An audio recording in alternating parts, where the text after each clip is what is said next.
Hello everyone, this is Lee. It was late 2023. I noticed this phenomenon that I believe I was the only one, or at least one of the few, who has noticed it. It was the number one and the number two movies at the time packing out the theaters across America was not made in America. They weren't even in English. They were The Boy and the Heron and Godzilla Minus One. After finishing The Boy and the Heron, it was the late October 2023. I was driving home around 11:30 p.m. Suddenly, I had to slam on my brakes because I had to dodge a shopping cart pushed right into the middle of the road by a homeless lady who, by the look of it, was severely struggling with all kinds of problems, the classic image of an American homeless. And sitting in my car while I was listening to Kenshi Yonezu, my favorite Japanese musician who had a theme song in The Boy and the Heron, I was enjoying, before I almost hated the lady, I was enjoying the aftertaste of the movie, the music, but all of a sudden I was like, oh, hate by reality of this grim future of the American street, of the American economy, if you may. And that is when I started to realize slowly, but also kind of suddenly, that the American dream, the American narrative, the American pop culture was dying.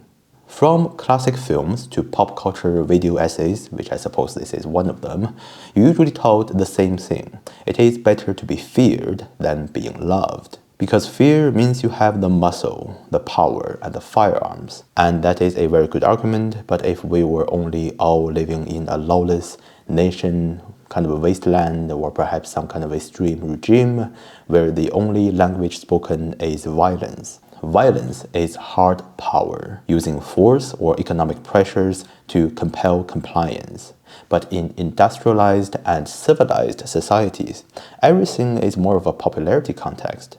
Politicians, massive corporations, business leaders, or just a regular guy who's trying to get a date, they all crave your approval via social media, they all desire your attention, they all want your love. The ability to influence others through attraction and persuasion rather than force is the definition of soft power. And America used to be the undisputed king of both hard and soft power.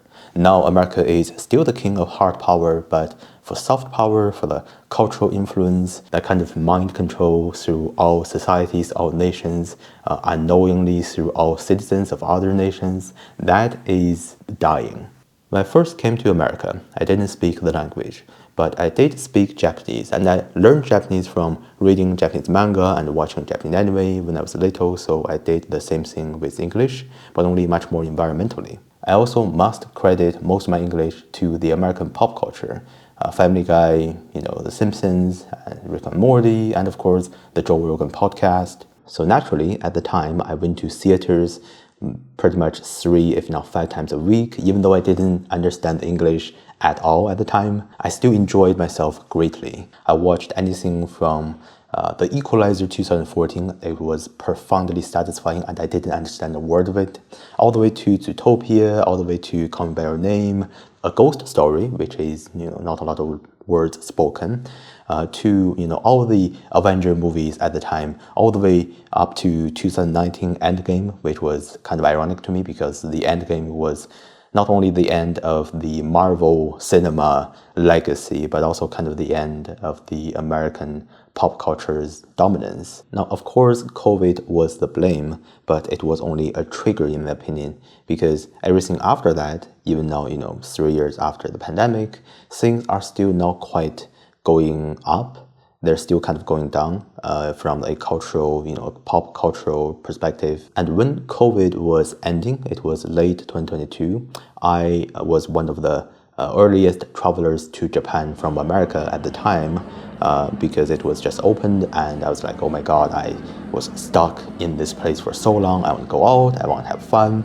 Even though my Japanese at the time was very rusty, but it didn't really stop me from going to theaters and events, during which time I watched the first Slam Dunk, a 3D Slam Dunk movie. I was not even a Slam Dunk or a basketball fan, but it was fantastic. I also watched Shin Ultraman. I think it was released maybe 2019, but I watched it in theater late 2022 in Tokyo, and I enjoyed it very much.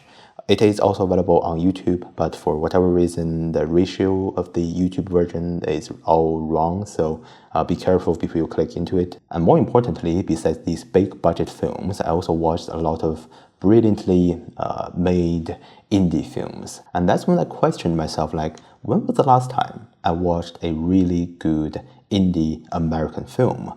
The answer for that is 2008. I mean, I didn't watch the movie in 2008, but in 2008 there was this incredibly well-made American indie film called The Man from Earth, the budget of which was $80,000. The movie is fantastic. I heavily recommend it. Again, it's on YouTube. I do not recommend the sequel of that. So only watch the first one. Don't watch the second one. If you do, not my fault. There was this movie, American made, called Everything Everywhere All at Once. It was my favorite movie of 2022.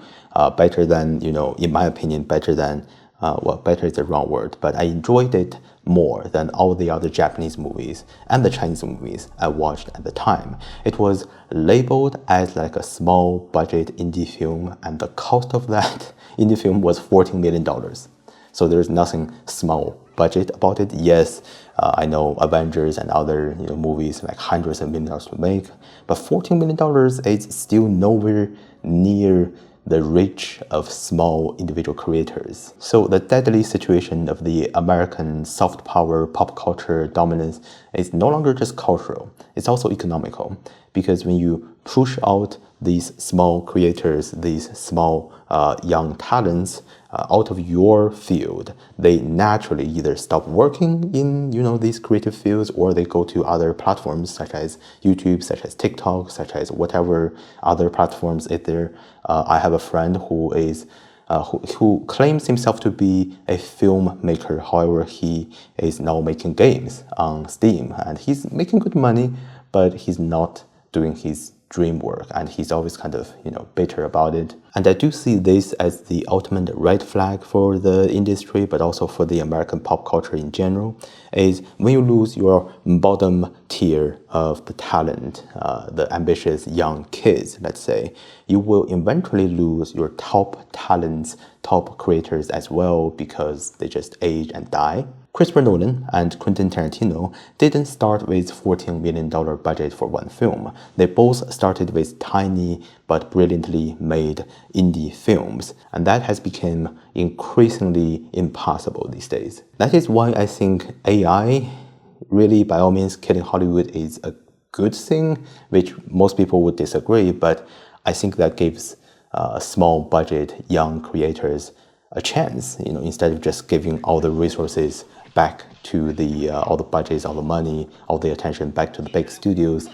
I think it's overall a good thing, giving the power back to creators, so to speak. Of course, you have to adapt to AI, you have to learn the tools, etc., etc. So it's going to be a complicated situation in the near future, but I do believe it's a good thing. And besides all the pop cultural things, besides all the movie and film industries phenomenons, America as a country has applied stricter and stricter immigration measurements, and the American economy is also becoming more and more tough on everyday Americans. So it's kind of like this American dream is just shattered inside out, and this American narrative now is too expensive to afford. With my trilingual background, that is Chinese, English, and a very rusty Japanese, the shift to me has been undeniably clear. Not only the Americans are losing, especially the young Americans, are losing their interests in the American narrative, in the American pop culture,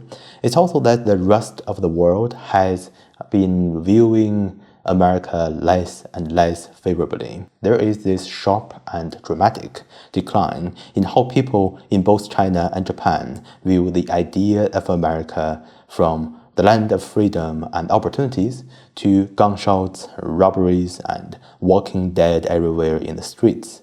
Both true, by the way. I still strongly believe that America is the #1 place for opportunities, for money, to put it blunt. But also, we do have a lot of walking dead and robberies and gunshots and unstable things just in everyday American lives. So the muscle, the power, and the firearms and the money are still there. The hard power is still there. But the narrative of the American dream for now is unfortunately dead. Okay, so everything prior to this has been scripted. I found this old script that I wrote maybe like a year ago, and I didn't really finish. So from this point, it's going to be freestyled. I am incredibly concerned as an individual of, the future, let's say, not just the future of America, but, I do have a strong connection to America and the future of the world, the future of culture. I'm just a guy, I'm just a guy who enjoys movies. I'm just a guy who enjoys anime. I'm just a guy who loves to travel everywhere. And recently, personally, I made the decision of moving slowly from the USA, the great USA, to Japan. Part of that decision was really just based on how, unreasonably unaffordable the American dream has become. For me, if I wanted to buy a house in America, I can, but it's going to cost me too much money, and I can spend 1/10 of that money, get a, pretty much the same, maybe not 1/10, but less than 30%, definitely, get the exact same size of a house in, say, Tokyo, which is the largest city on planet Earth. And I don't have to worry about robbery. I don't have to worry about this or that. I get to go out every single day to watch and enjoy, all the things I enjoy to watch. I enjoy to participate. And meanwhile, in America, the minimum wage is not, going up, and things are incredibly unstable. And young kids, I shouldn't call them kids because I'm only like a few years older than, the college graduates. But once you graduate from an American university, unless you are already well connected, you can't really find a relatable job. I spend a lot of time in the Silicon Valley, and I tell you, I have met many talented people with a very prestigious degree, but now working in restaurants and hoping their customers, such as me, to leave them a generous tip. So there's a lot of things that is just not working with the American story. I do think the story will eventually be formed again and be strong again, and the American pop culture will go up again. I do believe that. But right now it is still going down. And this trend of the American soft power collapse is still going down. I don't really see it goes up in the near future. In the next 3 years at least, 3 to 5 years really, but let's say 3. So for all the young ones, especially if you watch this video to this point, I do really sincerely recommend people to go out. And when I say go out, you can go out of your city, you go out of your town, you go out of your state, go out of the country, just to travel around. Stay in a foreign country like China. I'm currently in China, or Japan, or any other country. Stay there for a year, for 2, for 3 years to master, a foreign language and have some fresh perspectives, have some new connections with people, network, but internationally. That is, definitely going to be very beneficial in my opinion. So while everything is going down right now, you can't really do anything about it. So go out and explore, get your own opportunities, and find your own opportunities.